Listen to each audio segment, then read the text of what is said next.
होय लक्ष्मण. लक्ष्मण आत्ता उपस्थित आहेत गणबोटे यांच्या कुटुंबियांच्या घराजवळ. कोंढव्याला राहतात ते.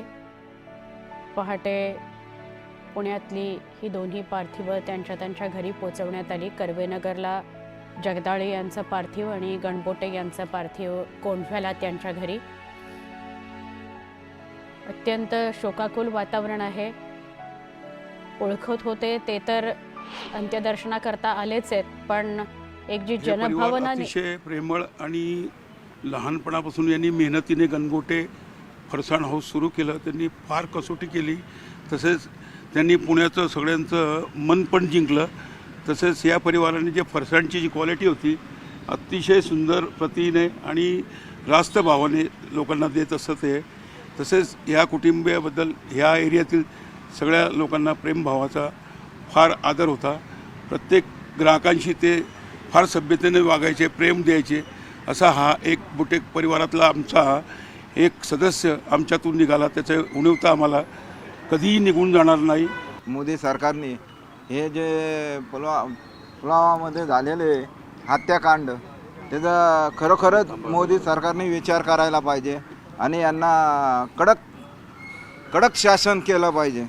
आणि आमचं तर असं मत आहे की जसं सर्जिकल स्ट्राईक केली होती, पुन्हा एकदा सर्जिकल स्ट्राईक करून पाकिस्तानला धडा शिकवावा अशी आमची इच्छा आहे. पाकिस्तान काही ना काही कारण काढून अशा प्रकारची कृत्य करून देशावर जो काय प्रकारचं देशामध्ये जे काय प्रकारचं एक वातावरण खराब करण्याचा प्रयत्न करत आहे, अशा पाकिस्तानला सरकारने सर्व पक्षांनी एकत्र येऊन एक चांगला निर्णय घेऊन धडा शिकवणं गरजेचं आहे. ही सध्याची वेळ आहे आणि अशा प्रकारचे हल्ले परत देशामध्ये होणार नाहीत. भारतातील लोकांना संरक्षण मिळावं ही सरकारची जबाबदारी आहे. आपण जाऊया. आमचे प्रतिनिधी वैभव सोनवणे आपल्या सोबत आहेत. वैभव, आता जगदाळे यांचं पार्थिव वैकुंठ स्मशानभूमीकडे नेलं जाईल, पण त्याआधी अंत्ययात्रा आहे अशी माहिती मिळते. काय सांगाल? सुवर्णा, 8:30 ते 9च्या दरम्यान त्यांची अंत्ययात्रा जी आहे संतोष जगदाळे यांची ती इथून सुरू होईल आणि वैकुंठामध्ये त्यांच्यावरती अंत्यविधी केले जातील. त्यांची कन्या संतोष जगदाळे यांची कन्या आसावरी जगदाळे ही अंत्यविधी करणार आहे. अंत्यसंस्कार जे आहे ती पार पाडेल.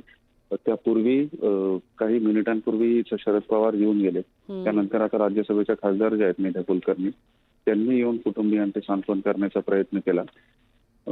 त्या सध्या कुटुंबियांशी चर्चा करतायत. शरद पवारही येऊन जवळपास 10 मिनिटं या कुटुंबियांची चर्चा करून गेले. आता गर्दी जी होती नागरिकांची, परिचितांची किंवा या परिसरात राहणाऱ्यांची, ज्यांना हे कळतंय त्या सगळ्यांची अंत्यदर्शनासाठी इकडं येण्याची ओढ जी आहे ती वाढलेली दिसते. आणि एक महत्वाचं म्हणजे सगळे जे कोणी इथे येत आहे या सगळ्यांच्या नजरेमध्ये संताप, चीड आणि अगतिकता सगळं एकाच वेळी दिसून येतं. याचं कारण या सगळ्यानंतर जे रिॲक्ट करणं अपेक्षित आहे किंवा अत्यंत तीव्र स्वरूपाच्या भावना ज्या आहेत त्या त्यांच्याकडून व्यक्त केल्या जातात. सरकारनं कठोर कारवाई केली पाहिजे. ते दहशतवादी जे आहेत हे मारले पाहिजेत. आपण आक्रोश पाहतोय जगदाळे कुटुंबियांचा. थोड्या वेळानं आई, पत्नी किंवा मुलीपैकी कुणाला तरी उमाळा जो आहे तो दाटून येतो.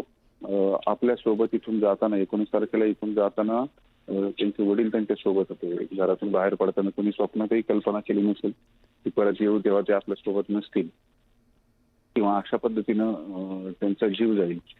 या सगळ्या गोष्टी ज्या आहेत त्यातून उभं कसं राहायचं. होय वैभव.